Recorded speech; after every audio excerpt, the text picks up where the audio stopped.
Et là, qu'est-ce que j'entends? Eh ben, je te donne en 1000. Binge audio.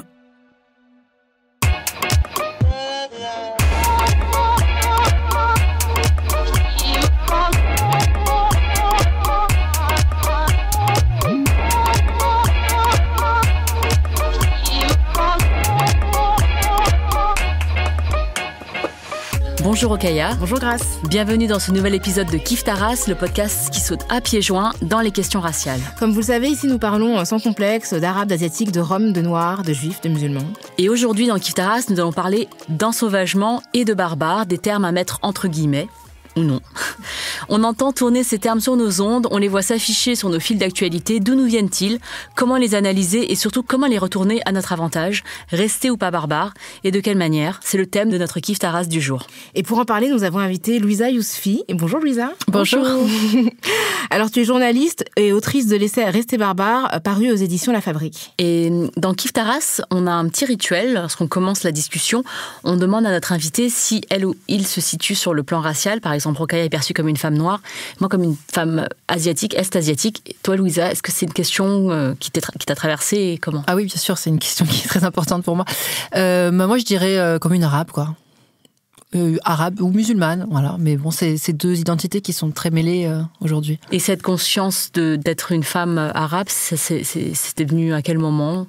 Est-ce qu'il y a un élément déclencheur? C'est-à-dire que la conscience, c'est-à-dire que je me suis toujours sentie ne pas appartenir au corps légitime de la nation, on va dire, mais effectivement, je m'autorisais pas à le penser sous cette forme-là. C'est-à-dire que je comprenais qu'il y avait un décalage, une situation minoritaire, mais je me permettais pas de le penser ainsi, de le politiser ainsi. Ce qui m'a amené vraiment à le faire, c'est c'est assez récent en fait. C'est mon entrée en politique. Je veux dire, je suis arrivée, j'ai pris part au mouvement décolonial, notamment au sein du Parti des Indigènes de la République.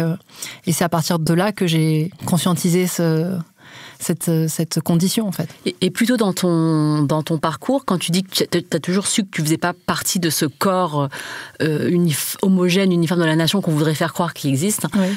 Ça s'est manifesté comment le fait que tu savais que tu faisais pas partie de ça? Par plein de choses. Bon, déjà, moi, j'étais en situation minoritaire dans tout mon parcours scolaire.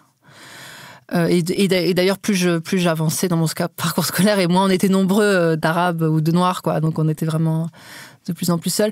Je dirais par plein de choses. Déjà par ma foi, ma religion,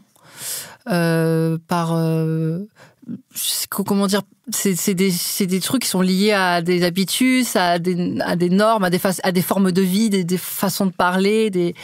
J'ai compris tout de suite qu'il fallait que j'apprenne à être quelqu'un d'autre en société. En fait, je n'étais pas la même personne à la maison qu'en société. Donc le fait de savoir à jouer comme ça une espèce de personnage, j'ai appris à identifier ce qu'on attendait de moi. Je l'ai fait très vite et je l'ai fait très bien. Je pense que j'ai été une bonne élève de la République. Et t'as fait illusion. Voilà, j'ai fait illusion. Et du coup, mais ça, c'est le simple fait d'avoir à l'interroger, de m'être dit que voilà, il y avait des choses qu'il fallait que je lisse en fait.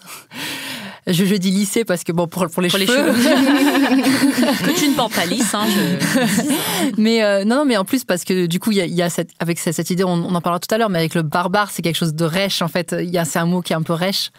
Et effectivement, c'est ça qui m'avait intéressée aussi. Et on va en parler donc de ces barbares, de ce barbare, enfin dont tu parles dans ton livre. Quand on a reçu le communiqué de presse, on a tout de suite pensé que tu serais une invitée de choix pour Kiffe ta race. Et je te cite dans ce communiqué, à l'heure où le terme ensauvagement, d'abord charrié par l'extrême droite, pénètre les sciences sociales et se discute dans la sphère médiatique et politique comme un phénomène tangible. Et donc, je voudrais juste faire un petit rappel de l'usage en politique de ce terme, ensauvagement, parce qu'on l'entend beaucoup. Et d'ailleurs, tout le vocabulaire d'une même grande famille, indissociable de l'insécurité, de l'immigration et de ce thème de prédilection d'une grande partie de nos représentants politiques. Donc, l'usage de ces termes incombe souvent au ministère de l'Intérieur. Tiens donc. Mais pas que, faut dire. Donc, il y a eu le terme sauvageon, qui a été utilisé en 1999 par Jean-Pierre Chevènement, qui était alors ministre de l'Intérieur. On va vous débarrasser de la racaille. Ça, c'était Nicolas Sarkozy, alors qu'il était aussi ministre de l'Intérieur en 2005. Le nettoyage au Karcher, donc ça, c'est aussi Sarkozy en 2005. Les caïds immatures, ça, c'est Roselyne Bachelot, 2010. Et puis, bien sûr, le Rassemblement national, ça fait partie de la charte, en fait, je pense que de l'ADN de leur discours, dans tous les sens. Donc, il y a même eu un colloque à l'Assemblée nationale en 2018 qui s'appelait « De la délinquance à l'ensauvagement ». Donc, ça, c'est pas mal. Et Gérald Darmanin, notre ministre de l'Intérieur, en 2020. Voilà. Donc, on est bien ancré dans le thème des races inférieures, qui a été énoncé au XIXe siècle, les incivilisés, les primitifs, les inassimilables. Donc, on est dans le... Voilà, c'est ce vocabulaire-là. Et pourtant, étymologiquement, sauvage désigne... Ça n'a rien à voir avec ça. C'est un terme qui vient du bois. Donc, c'est un peu comme sylvestre, des gens qui étaient dans le bois. Et barbare, ce terme désigne ceux qui ne parlaient pas le grec à l'époque, donc qui étaient les envahisseurs, qui étaient des tribus qui n'étaient pas grecs. Mais très vite, ces termes sont détournés pour parler de la race. Donc, et vous, toi, Louisa, toi, Rokhaya, quand vous entendez ce genre de vocabulaire récurrent sur nos ondes, quelle grille de lecture vous préconisez pour mettre la lumière sur ces termes? Alors, moi, la question, c'est le travail que j'ai essayé d'opérer. D'abord, effectivement, il faut rappeler que c'est une injure. Enfin, c'est une offense qui nous est faite. C'est une offense même historique, en fait, parce que ça date pas que de ce quinquennat, de ce gouvernement. Bien que Emmanuel Macron lui-même a parlé de l'ensauvagement d'une partie de la société. Oui. Voilà, donc pour parler encore des jeunes hommes des quartiers populaires, des Noirs et des Arabes. Mais c'est quelque chose qui remonte assez loin. Moi, ce que j'ai tâché de faire, c'est d'en faire une figure littéraire. Ça, c'est important pour moi de dire que c'est une figure littéraire parce que c'est pas un concept philosophique, c'est pas un concept politique, c'est pas une typographie sociologique. Ça n'a pas vocation à renseigner sur quelque chose de rationnel et de tangible sur la condition qui est la condition post-coloniale. En revanche, ça permet de répondre à une question que je me suis posée à l'origine de ce livre, qui est comment se raconter dans un monde qui nous ratatine. Et quand je dis nous, c'est donc les populations issues de l'immigration post-coloniale. Et en fait, la réponse cette formule de rester barbare que j'emprunte en fait à Kateb Yassine, je l'emprunte et je la détourne parce que je ne sais pas s'il avait vraiment voulu dire ça. J'en fais un peu ce que je veux. Et c'est ça la force de la littérature. Il y a une liberté, en fait. Donc Kateb Yassine, qui est un auteur et un poète algérien. Oui, tout à fait. Ouais. Un écrivain, oui. Donc Kateb Yassine, qui avait eu cette phrase à la radio, sur France Culture, il disait je sens que j'ai tellement de choses à dire qu'il vaut mieux que je ne sois pas trop cultivé. Il faut que je garde une espèce de barbarie. Il faut que je reste barbare. Et en fait, moi, cette formule, il faut que je reste barbare, je trouvais ça formidable parce que il m'a semblé qu'elle portait en elle tout un récit qui, justement, ne nous ratatine pas, qui est un récit qui pourrait nous agrandir, nous grandir, quelque chose il y a tout un monde à l'intérieur de ce mot barbare. Et d'ailleurs, on sent bien ce mot, il exerce une espèce de fascination, à la fois d'une crainte, à la fois du désir, de la fascination. Il y a quelque chose d'assez fort qui m'a semblé intéressant à explorer du point de vue qui est le nôtre, parce que d'abord, il permet de conjurer d'autres types de regards qui se portent sur nous, qui sont, à mon sens, des regards qui nous rétrécissent, en fait, qui nous regardent, je dis, à travers un trou de serrure. D'abord, il y a le regard explicitement raciste. C'est celui que tu as rappelé. C'est celui qui explique, qui défend la thèse de l'ensauvagement au sens premier du terme, qui dit que voilà, les Noirs et les Arabes font peser une menace sur le pays de contamination morale, en fait. C'est-à-dire que voilà, on serait victime d'archaïsme. D'archaïsme qui serait dangereux pour la société. Après, il y a un autre type de regard qui est le regard civilisateur, qui se veut bienveillant, mais qui est tout aussi raciste, en fait. Et celui-ci, il va plutôt réactiver la figure du sauvage. Parce que le sauvage, effectivement, tu disais que c'est un truc qui est lié au bois. Alors oui, parce qu'en fait, il n'habite pas la même temporalité que le barbare. Le sauvage, c'est l'état de nature, il est avant la civilisation. Donc en gros, c'est un être humain attardé, quoi. Qu'il s'agirait de sauver, qu'il s'agirait d'aider à se hisser à hauteur d'homme, en fait. Et ça, c'est pour ça que c'est une figure que j'ai voulu distinguer tout de suite du barbare, parce qu'elle me semble nous rétrécir aussi.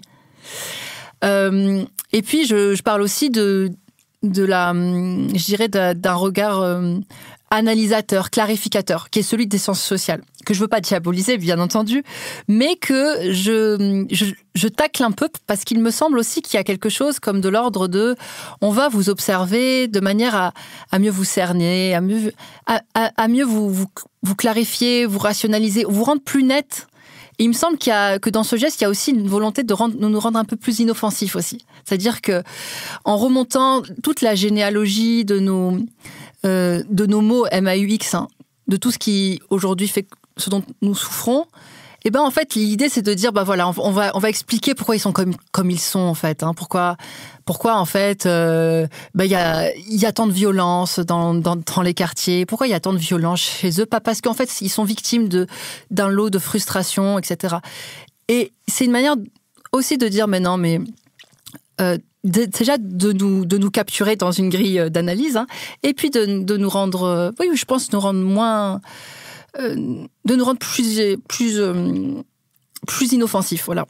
Et alors la barbarie, le mot barbare, ce qui permet au contraire, c'est d'avoir quelque chose de déjà, ce qui l'empêche, c'est une fixation du tu-sens. Ça peut raconter un tas de choses différentes. C'est un mot bascule qui selon on l'emploie, en fait, peut à la fois, pour moi, préfigure à la fois la figure de l'ennemi intime. Voilà, c'est quelque chose avec laquelle on va devoir se battre, en fait. Hein, c'est la manière dont on est abîmé. Et en même temps, quelque chose comme de nos derniers trésors à sauver, en fait, de l'intégration. En fait, c'est ce qui n'a pas encore été domestiqué par l'intégration. Du coup, cette barbarie, tu la dépeins comme une forme de dignité pour celles et ceux qui ont été écartés par les hiérarchisations raciales de l'humanité légitime. Comment on la met en forme, justement, pour en faire un paravent face à l'oppression raciste ? En fait, c'est une formulation, moi c'est une formulation esthétique, hein. C'est-à-dire que, comme je dis, il n'y a pas d'horizon stratégique politique avec quelque chose comme... Tu n'as pas créé le parti des barbares. Non, voilà, je ne propose pas ça. Mais c'est une formulation esthétique qui vise à dire, voilà, en fait, voilà ce que nous sommes. C'est-à-dire que nous sommes des barbares et en même temps nous ne sommes pas des barbares. C'est une histoire de l'intégration vue de l'intérieur de l'intégration. C'est des barbares qui ne le sont plus, en fait, parce qu'on est on est au cœur de l'Empire, nous maîtrisons les codes de l'Empire, nous maîtrisons la langue de l'Empire, et en même temps on n'est pas tout à fait on n'est pas tout à fait intégrés. Il y a quelque chose chez nous qui résiste. Il y a encore une altérité qui perdure, une altérité en nous. Et cette altérité, moi, je pense que c'est c'est ça que vise l'Empire encore comme dernière terre de conquête, en fait. Il n'arrive pas à tout atteindre. Je pense que ça, c'est vraiment la spécificité du rapport colonial et du rapport raciste. C'est que c'est pas seulement une domination structurelle, c'est une domination intime, en fait, qui va s'immiscer dans tous les replis de l'existence. Et donc, il y a une part en nous qu'il n'arrive pas à choper, en fait. Et qu'est-ce que c'est que cette part-là ? C'est une espèce de friche, c'est ce que j'appelle la friche, un fond d'âme qui résiste encore à l'Empire, à la domestication, etc. Et moi, je pense que c'est quelque chose à investir en littérature ou dans d'autres formes d'art. C'est que, en fait, c'est à partir de là qu'il devient possible d'envisager quelque chose, en fait, de nouveau, qui ne soit pas pris directement dans les filets de l'intégration. Voilà. Et j'aimerais qu'on parle des chapitres de ton livre qui sont consacrés à des figures des barbares, entre guillemets, enfin des personnes qui sont restées barbares, en tout cas selon ta formule. Donc il y a les auteurs, Kateb Yassine, Chester Himes qui est afro-américain, en France Mehdi Mekla, Booba et PNL qui sont des rappeurs pour les derniers, Mehdi Mekla qui est auteur aussi. Donc c'est assez éclectique vu comme cela, mais toi, tu trouves, il y a des points communs donc qui réunissent ces personnes. Et quels sont ces points communs de la barbarie dans ces personnages ? C'est exactement, c'est le motif de la barbarie. C'est-à-dire qu'à chaque fois, on a un motif un motif de cette barbarie, c'est-à-dire du moment où soit on bascule dans la figure de l'ennemi intime, donc c'est Marcellin Deschamps. Marcellin Deschamps qui est le double maléfique, entre guillemets, de Mehdi Méclate. Ça, je l'ai investi pour montrer, en fait, que Marcellin Deschamps, donc que, en fait, nos monstres intérieurs ne naissent pas, ne sont pas le fruit d'une espèce de ce que nous sommes de manière essentielle.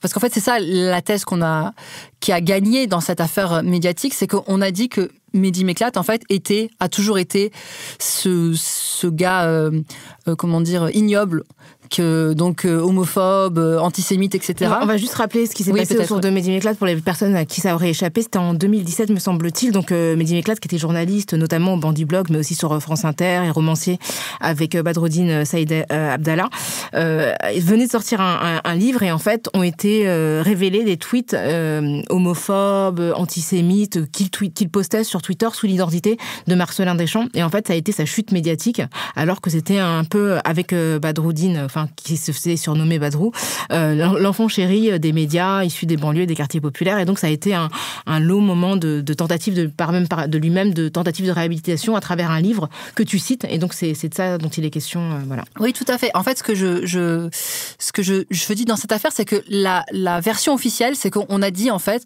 finalement, Mehdi Méclate, c'est un mec de quartier comme tous les autres mecs de quartier. Sous-entendu, oui, il est antisémite, homophobe, etc.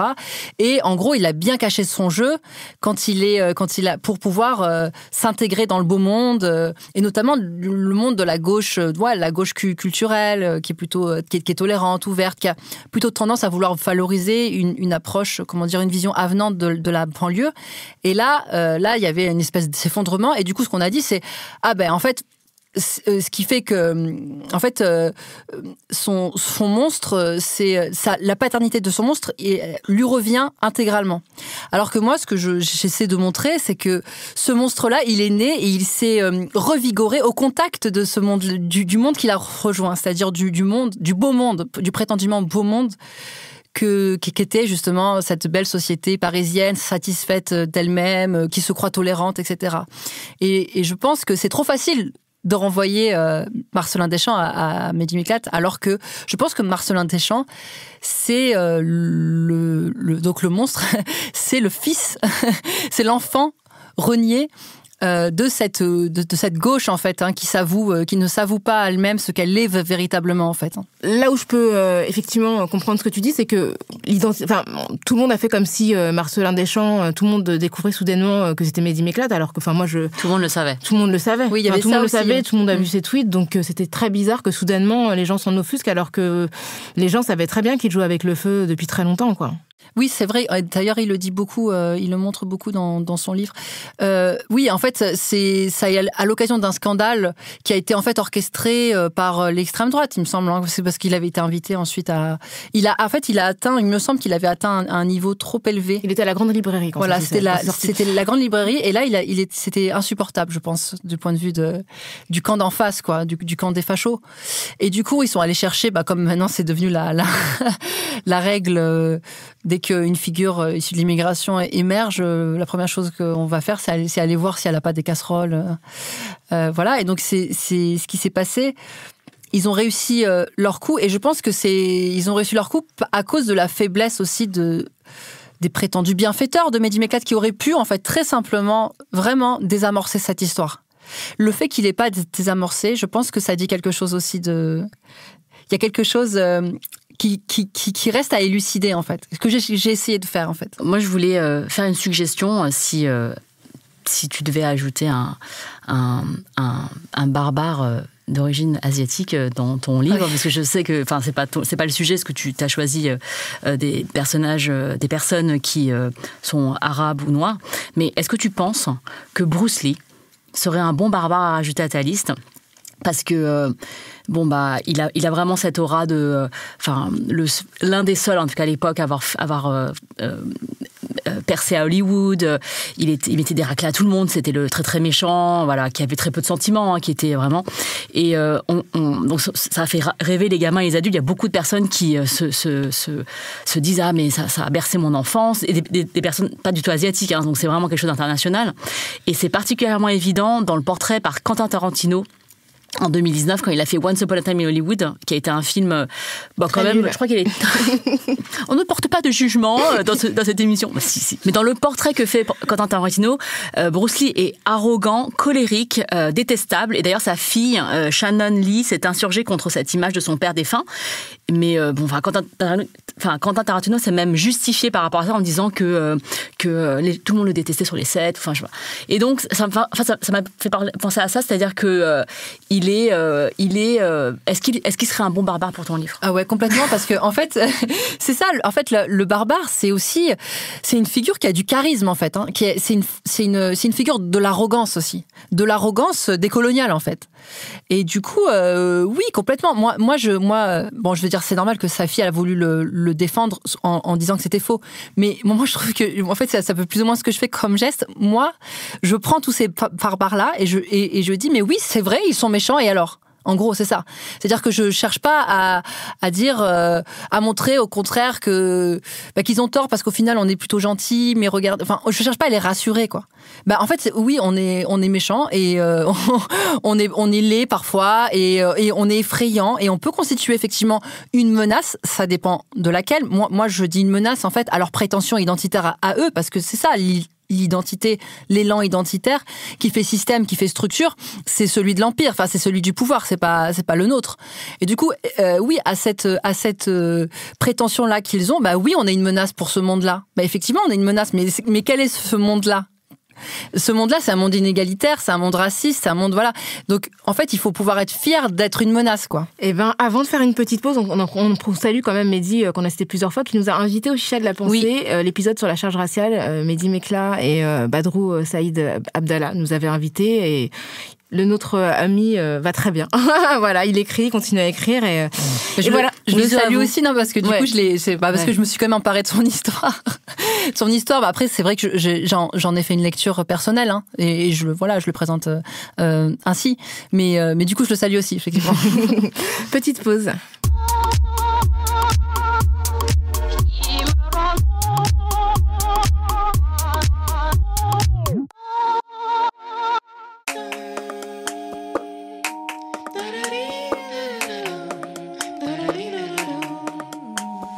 Louisa, tu parles, tu l'as dit tout à l'heure, d'une longue histoire de domestication des barbares, que tu lis, par exemple, dans la sphère publique française actuelle. Comment elle s'exprime, justement, par rapport à ces personnes-là qui, finalement, se départissent de cet héritage dont tu parles? Comment elle s'exprime? Alors, à plusieurs égards. Moi, d'abord, quand je parle de l'histoire de l'intégration, ce que je veux dire, c'est que c'est une histoire tragique. C'est-à-dire que c'est une histoire qui nous piège dans une impasse existentielle. L'intégrationnisme, c'est l'idéologie selon laquelle, en fait, et c'est même pas qu'une idéologie, en fait, c'est une réalité. C'est-à-dire que pour se tailler une place dans ce monde, dans cette société, donc pour exister dans cette société, il faut se nier. C'est-à-dire il faut nier tout ce qui constitue notre être élémentaire, donc nos origines, nos valeurs, nos langues, nos cultures, notre religion. Et donc, il y a ce paradoxe-là, c'est que pour exister, il faut cesser d'exister, quoi. Et qu'est-ce que c'est que ce truc-là? Et ça, en fait, c'est ça que je veux montrer, c'est qu'il y a une impasse, une aporie qui peut rendre fou. Voilà, qui peut rendre fou. Et en même temps, dans cette histoire de l'intégration, il y a aussi une histoire de la résistance. Donc, c'est pour ça que je dis, il y a toujours ce point de bascule entre à la fois ceux qui se soumettent et ceux qui résistent. On a, dans Kif Taras, reçu pas mal d'invités qui ont eu un parcours par rapport à elles-mêmes, qui ont décrit en fait une ligne que tu as décrit, je pense, dans le livre, c'est-à-dire qu'il y a une forme de honte de ses origines, une forme de rejet d'une culture qu'on nous aurait transmise par les parents et qui sont nés ailleurs et ensuite lorsqu'on réalise que en fait ça nous fait beaucoup de mal, on est dans une forme de grande colère ou de violence voilà, et c'est toi, tu proposerais, par exemple, et je te cite dans ton livre, « Il ne s'agit pas de devenir barbare, mais de le rester en endossant une vérité politique que le terme contient. » Est-ce que on pourrait le traduire comme un conseil en fait à plein de gens de ne pas être dans cette lecture en fait très binaire de la société et de nous-mêmes, en disant il n'y a pas qu'une voie en fait vers le salut, vers trouver sa place, mais il y en a beaucoup plus. Oui, tout à fait. En fait, mais oui, bien sûr, c'est une manière d'essayer de sortir du paradigme. Un paradigme totalitaire de l'intégration. C'est-à-dire que notre seul horizon salutaire, ce serait celui-ci. Voilà, ce serait de se fondre dans ce monde-là. Donc, du coup, d'épouser tous les contours, toutes les normes hégémoniques, en fait. Et donc, de laisser sur le bas-côté ce que nous sommes, en fait. Donc, j'essaye de développer comme ça la possibilité, effectivement, d'envisager autre chose, un nouveau territoire. Alors, moi, je me base sur le plan littéraire, esthétique, donc c'est un territoire... Mais du coup, effectivement, il a des résonances politiques, bien entendu. Je pense qu'il faut élaborer une espèce d'espace, de lieu d'énonciation, qui serait comme une petite utopie, en fait. Il faut l'envisager comme une utopie décoloniale, après tout, pourquoi pas. Il y a plein de traditions politiques qui ont leurs utopies. Pourquoi pas l'utopie décoloniale, qui serait donc pris en charge par ce motif de la barbarie, qui serait en fait ce qui a été empêché par l'intégration, ce qui a résisté à l'épreuve de l'intégration, à l'épreuve de la domestication. Par contre, ce qu'il faudrait dire aussi, c'est que c'est pas un appel à retrouver une espèce d'âge d'or précolonial que l'on fantasmerait. C'est pas cette nostalgie-là, parce que cette nostalgie, j'en parle, elle existe, cette nostalgie qui est sans objet, parce que en vérité, on ne sait pas ce qu'on aurait été si l'histoire du monde avait été différente. Et je dis pas qu'il faut y revenir. Je crois qu'on le sait tous, ça, en fait. Et du coup, les prétentions qu'on nous donne, qui sont des prétentions identitaires, on nous dit, mais ça, c'est un élan identitaire, arrêtez de vous poser ce type de questions, parce qu'en fait, vous voulez ruminer, c'est ressentimenteux, tout ça, quoi. Moi, ce que je veux dire, c'est qu'en fait, non, il faut laisser une chance à cette nostalgie. Ça veut dire qu'il faut comprendre que lorsqu'on la laisse se raconter, on comprend que ce qu'elle dit, ce n'est pas il faut redevenir ce que nous n'avons jamais été, mais ce qu'elle dit, c'est il faut résister à ce que nous sommes en train de devenir. Du coup, c'est quelque chose qui est très politique, en fait, qui est très présent, très contemporain, je veux dire, c'est une problématique du moment, en fait. Et surtout, elle s'oppose à une vraie entreprise identitaire, pour le coup, qui est l'entreprise du pouvoir. Parce que c'est ça, l'entreprise identitaire. C'est pas nous, quoi. Nous, à la limite, on cherche à se dépatouiller dans tout ça. On se débat, en fait. On essaye de trouver quelque chose, un moyen de continuer, peut-être à exister autrement aussi, parce que on sent que cet autre-là, c'est peut-être la solution au problème.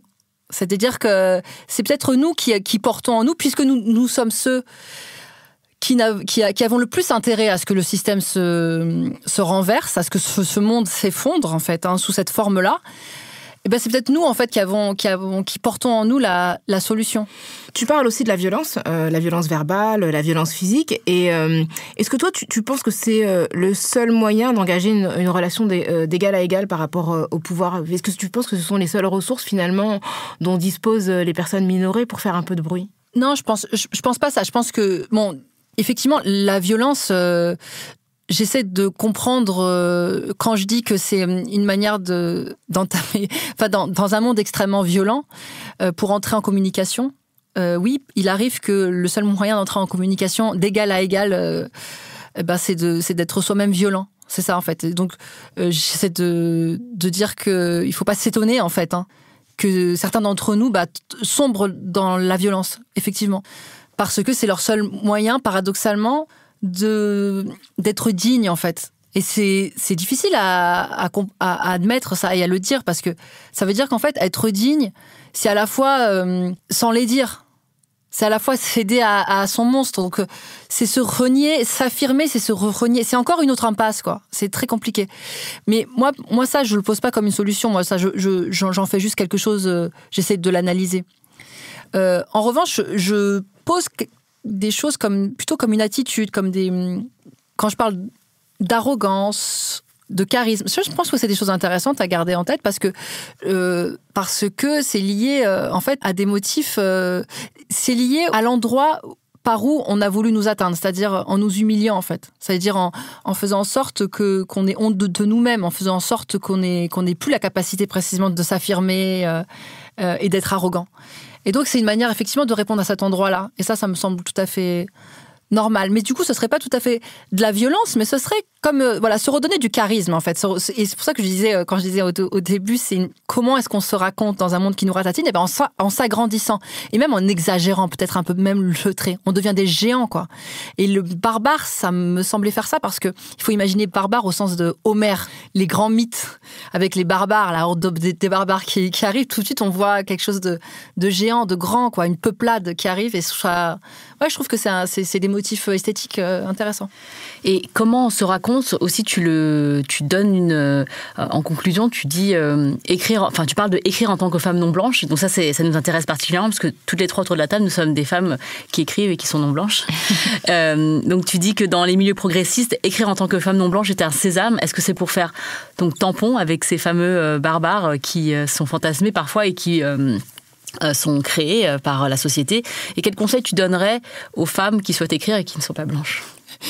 Alors je sais pas si c'est pour faire tampon, mais oui, moi il me semble que c'est le cas, que c'est pour ça.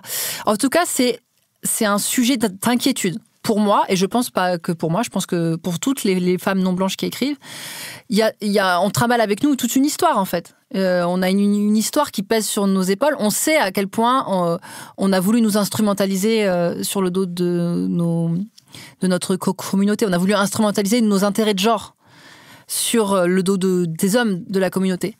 Comme je pense que c'est quelque chose dont on a beaucoup souffert, et du coup, on n'est pas, quand on prend la plume, on n'est pas vierge de tout ça. On ne prend pas la plume comme ça, inconsciemment, quoi. On a conscience de d'où on écrit, on sait tout ce qu'on est, on sait voilà. Donc il n'y a pas d'innocence dans le rapport à l'écriture, ça c'est clair. Ce que je vois, c'est qu'il y a une littérature post-coloniale qui est prise en main par les femmes en particulier, et que ce qu'elles tâchent à faire justement, c'est de réparer ça, c'est de réparer le mal qui a été causé, et c'est de dire aussi, de faire le mouvement inverse, de dire en fait, on ne marche plus dans la combine quoi. Vous n'allez pas nous la faire à l'envers, on sait très bien, on sait. On sait quoi. Et du coup, on va pas écrire pour dire que nos hommes sont des barbares précisément, et que heureusement la France nous a sauvés, etc. Et alors, le geste qu'on opère, c'est un geste qui consiste à, même je dirais presque à nous embellir en fait, à vouloir montrer tout ce que le système a cherché à taire quoi. Donc tous les aspects beaux, notre moralité en fait, chercher à dire que voilà, nous on doute pas. On ne doute pas de notre moralité. Malgré tous les coups qu'on a reçus, on sait qui on est, quoi. Et ça, moi, je trouve ça très, très beau, vraiment. Bon, après, je pense que c'était aussi gentil, on ne les citera pas aujourd'hui, mais il y a quand même des femmes qui, dans la littérature française, ont justement tapé sur les barbares pour se faire un nom. Bien sûr, et qui continuent à le faire. Et qui continuent à le faire. Ouais. Ah oui, mais tout à fait. Ah oui, mais bien sûr. Oui, parce que là, je fais comme si ça n'existe plus. Oui, tu parles pas des femmes que tu ne lis pas. Voilà, mais c'est vrai qu'on ne les citera pas. Mais en tout cas, voilà, moi, je parle des femmes qui, précisément, font ce geste-là, effectivement. C'est pour ça que je les classe dans le camp, justement, je dis décolonial, parce que c'est un mouvement très, très grand, très vaste, mais en gros de ce que j'appelle l'éveil de la conscience post-coloniale, qui est revigorée, en fait, au contact des luttes antiracistes. Et du coup, elles font ce type de gestes. Mais là où moi, je dis qu'il y a encore quelque chose, peut-être, à explorer, à chercher, c'est que ce geste, il continue, malgré tout, il me semble, à rentrer dans un paradigme de l'exemplarité. Je trouve qu'on est encore très, très sage, en fait, quand on écrit. On veut montrer encore qu'on est... Enfin, au final, j'interroge le résultat de tout ça. Qu'est-ce que ça crée en face? Et j'ai l'impression que ça peut aussi créer cette espèce de... ça va, en fait, vous... Ne craignez rien, on est très bien intégrés, on vous ressemble, on est comme tout le monde, etc. Et ce qui fait que peut-être aussi, ça ne provoque pas des cris d'orfraie quand on écrit ce genre de récit. Et du coup, je pose la question, comment est-ce qu'on pourrait essayer de décliner cette stratégie du rester barbare au féminin? Et c'est quelque chose qui m'a beaucoup interrogée. Parce que moi, j'écris comme une bonne élève. Je ne sais faire que ça, en fait. Comment on fait pour sortir de ce truc-là? Et en fait, moi, c'est le rap qui me semble me donner comme un horizon. Je me dis, ah ouais, d'accord. Et en fait, du coup, ça m'a permis de comprendre aussi pourquoi j'aimais le rap. J'aime le rap pour ça, parce que de manière inconsciente, je l'ai conscientisé en faisant ce bouquin. Mais parce que le rap en soi, je veux dire, ça parle pas de moi. Hein. Clairement, je suis pas une dealeuse, je veux dire, ça n'a rien à voir avec la vie que je mène. Et pourtant, je me sens touchée dans mon âme, quoi. J'ai un truc, c'est même pas une position de surplomb, je fantasme pas. C'est que j'ai l'impression qu'on parle de moi, mais d'une autre manière. Et en fait, c'est ce que j'essaie de te dire, c'est qu'on parle pas de moi, on parle pour moi. En fait, c'est comme si les rappeurs avaient trouvé, eux, la formule, en fait. La formule qui allait enfin me libérer de toutes ces injonctions, de toute de cette sagesse, quoi, dans laquelle on a été construite, on a été piégé socialement, en fait. Et quand tu dis qu'il faudrait trouver une formule pour décliner le barbare au féminin, est-ce que tu penses que... parce que tu cites que des hommes dans le livre, sauf Toni Morrison, est-ce que tu penses qu'il y a moins de barbares femmes dans notre société parce que à cause du sexisme ou enfin ouais, en fait je pense que nous on a été construites socialement pour représenter la respectabilité de la famille. En fait c'est très difficile, on est les seuls qui avons une place dans la conversation, on nous invite, on parle et tout, et en fait comme c'est la seule fois où il y a une possibilité pour les nôtres d'être représentés, c'est pas là qu'on va se mettre à insulter et à faire n'importe quoi. On a un sens de la responsabilité qui repose sur nous parce qu'on a été construite pour faire ça. Et c'est très difficile en fait du coup de sortir. Et effectivement, je pense que les hommes, eux, comme c'est les barbares vraiment et les irrécupérables, alors il y a rien à faire avec eux. Paradoxalement, comme ils n'ont rien à perdre en fait. Paradoxalement, ça les a aussi un peu libérés de quelque chose. C'est-à-dire que ça les a rendus plus puissants à cet endroit-là. Je veux dire, plus puissants à l'endroit de la création, quoi. En tout cas, ils sont moins soumis à l'injonction de l'exemplarité, de la beauté. Bon, ils s'en foutent, quoi. Et voilà. Et donc, je pense qu'il y a quelque chose de très genré. Hein. Ça, c'est sûr, hein, dans ce problème. Alors, la première dédicace de ton livre demande pardon à ta mère, qui, je te cite, te gronderait d'écrire toutes ces méchancetés. Et à côté de ça, donc plus loin dans le livre, tu parles de la question de la trahison vis-à-vis du milieu d'origine. Est-ce que tu t'es posé ces questions par rapport à ta famille en écrivant ? Oui, en fait, pas pour ce livre-là, parce que, en fait, oui, c'est-à-dire que pour ce livre-là, c'est presque une réconciliation. C'est pas une réconciliation, mais c'est une déclaration d'amour, en fait, pour les miens. C'est une manière de te dire je suis des vôtres, quoi, et je le resterai. Mais effectivement, la question de la trahison, moi, je pense qu'elle est omniprésente dans la tête de chacun des Noirs et des Arabes ou ces immigrés. C'est que cette question de la loyauté, elle s'impose à nous parce que précisément, on nous demande de faire des séparations successives à chaque fois. On nous demande... Moi, je sais que par rapport à mes parents, plus je réussissais et plus je m'éloignais d'eux. Pas seulement, je veux dire, géographiquement, pas seulement socialement, mais même moralement, en fait, même symboliquement. C'est presque comme si ma réussite était fondée sur leur écrasement. Et ça, c'est terrible. Et eux, limite, ils l'encouragent parce qu'en fait, ils nous aiment aussi. Et en fait, c'est ce que j'essaie de te dire quand je dis qu'ils disent, en gros, vas-y, va, fais ce qu'ils veulent que tu fasses. Fais-le, ça. Ils sont prêts à ce sacrifice, quoi. Mais envoie des signes. Envoie quelques signes de temps en temps pour dire que tu nous as pas oubliés, quoi. Que tu es encore des nôtres. Et ce livre, oui, c'est un signe que j'envoie à ma famille. Et est-ce que, c'est une dernière question hein, pour clôturer, parce que je pense qu'on a déjà dit énormément de choses qui sont très intéressantes sur ces figures littéraires que tu convoques. Tu parlais de rap tout à l'heure. Quand tu écoutes ce rap que tu aimes et que tu prends cette puissance de ces paroles qui parlent pour toi, est-ce que parfois en tant que femme, et que tu fais face, et que tu peux entendre des paroles sexistes, des paroles racistes, parce que le rap reflète la société, et donc charrie aussi parfois, ou l'homophobie, donc ces idées qui circulent dans la société, comme dans toutes les sphères. Qu'est-ce que ça fait comme sortie ? Est-ce qu'il y a un problème de loyauté, aussi qui se pose à ce moment-là pour toi ? En fait, non. Mais je peux pas vous expliquer. Mais en fait, non, ça me dérange pas. Ah ouais?